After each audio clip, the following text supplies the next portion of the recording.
This is the trade that's been reported. Garrett Crochet from the White Sox to the Red Sox. Wickelman Gonzalez, Kyle Teal, a first-rounder.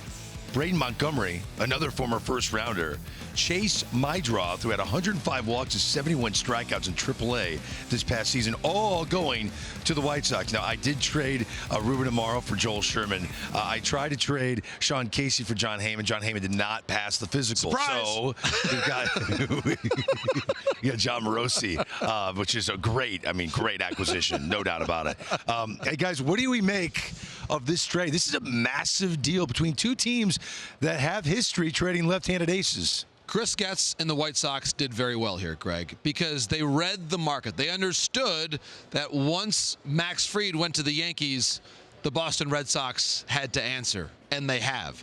And this is a very good deal, I think, for the White Sox to get two of the Red Sox top 5 prospects, Kyle Teal and Montgomery. Based on what I'm being told right now, Greg, those two players, Teal and Montgomery, were not put in the same deal until today, until the same offer until today, which says that this was a response by the Red Sox to what had happened with Max Fried. And you mentioned Mydroth. I love that stat you alluded to. Very rarely in today's game do you hear that big of a spread.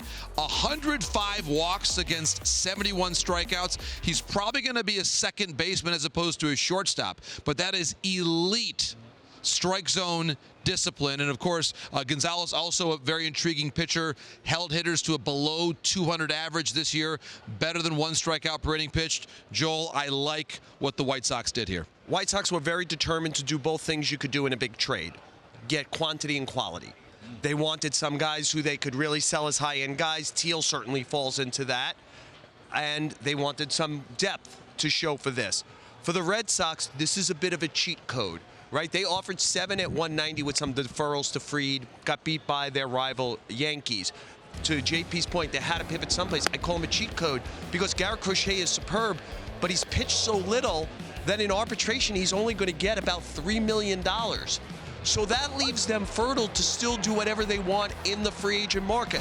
We know they were willing, I think they were willing to say even go to 200 or a little more for Fried if Fried had showed they were interested. So could they go higher for Burns?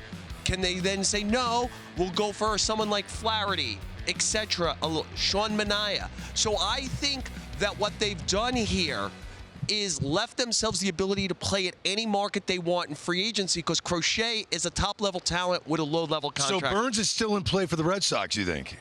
I mean, I continue to believe it's going to be San Francisco, but I think this is, the Red Sox can't keep promising their fans Paris and give them Poughkeepsie.